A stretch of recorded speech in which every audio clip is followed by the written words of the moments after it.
சுமந்து வந்த குதிரையும் கீழே விழுந்து உயிரை விட்டது. மன்னன் மட்டும் உயிர் தப்பினான். அப்போது ஒரு அதிசயம் நடக்குது. குதிரையும் பூனையும் கந்தவர்களாக மாறி காட்சி அளிக்கிறாங்க. அவர்கள் இருவரும் விண்ணுலகம் செல்ல தயாரானார்கள். இதை பார்த்து ஆச்சரியம் அடைந்த மன்னன் வஜ்ராங்கதன் அவர்கள் இருவரிடமும் நீங்கள் யார், எதற்காக இந்த திருவிளையாடல் நடக்கிறது என்று கேட்டார்.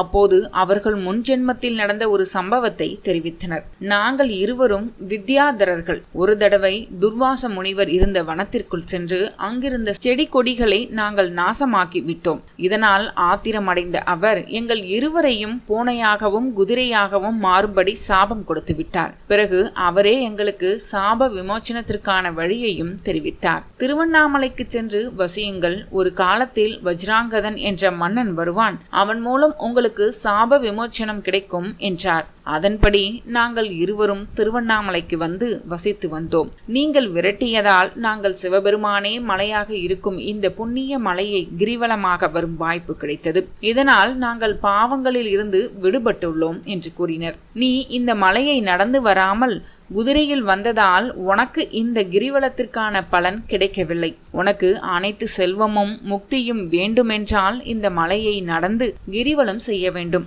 எங்களுக்கு முக்தி கிடைத்ததால் விடை பெறுகிறோம் என்று கூறியபடி விண்ணுலகம் சென்று விட்டனர். அதன் பிறகே வஜ்ராங்கதன் மன்னனுக்கு திருவண்ணாமலையில் கிரிவலம் வந்தால் ஈசனின் அருளை பெற்று அத்தனை சிறப்புகளையும் பெற முடியும் என்ற உண்மை தெரிய வந்தது. மிகவும் மகிழ்ச்சி அடைந்த அவன் உடனடியாக மன்னர் பதவியில் இருந்து விலகினார்.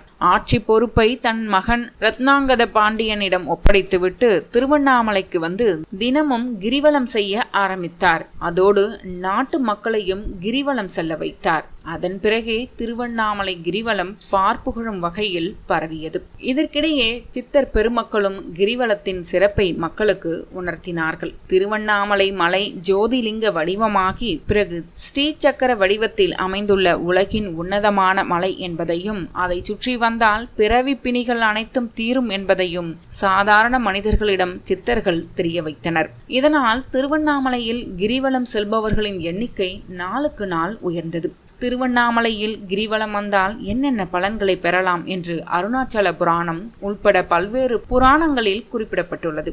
மலையை சுற்றி நடந்து வந்த சிவந்த பாதங்களை கண்டாலே நாலாவித பாவங்களும் காணாமல் போய்விடும். கிரிவலம் வருபவர்களின் காலடி தூசு ஒருவரது உடலில் பட்டாலே அவரை பிடித்த தோஷங்கள் அனைத்தும் நீங்கிவிடும் என்று அருணாச்சல புராணத்தில் குறிப்பிடப்பட்டுள்ளது. திருவண்ணாமலையில் கிரிவலம் வர வேண்டும் என்று சொன்னாலே போதும், பிரம்மஹத்தி தோஷம் தீர்ந்துவிடும். ஒரு அடி எடுத்து வைத்தால் யாகம் செய்த பலன்கள் கிடைக்கும். 2 அடி எடுத்து வைத்தால் ராஜ பதவியை பெறக்கூடிய யாகம் செய்த பலன் வரும். 3 அடி எடுத்து வைத்தால் தானம் செய்த பலன் கிடைக்கும். 4 அடி எடுத்து வைத்தால் அஷ்டாங்க யோக பலன்கள் கிடைக்கும். கிரிவலத்தை தொடங்குவதற்கு முன்பு திருவண்ணாமலை கோவிலுக்கு அருகே இருக்கக்கூடிய பூதநாராயணனை தரிசித்து அனுமதி பெற வேண்டும்.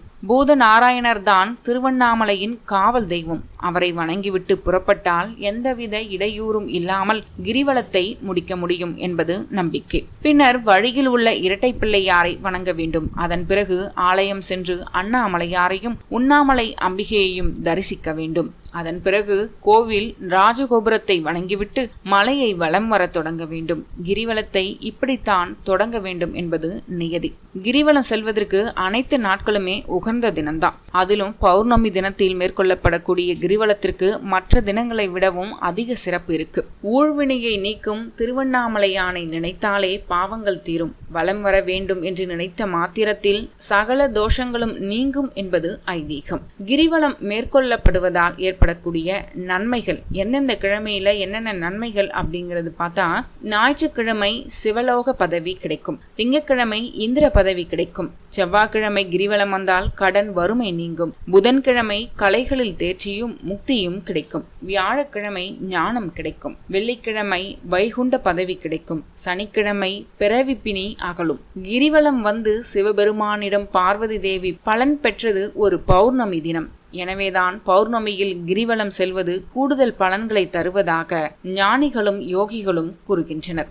பொதுவாக திருவண்ணாமலையில் எந்த தினத்திலும் எப்போது வேண்டுமானாலும் கிரிவலம் செல்லலாம் என்பது குறிப்பிடத்தக்கது.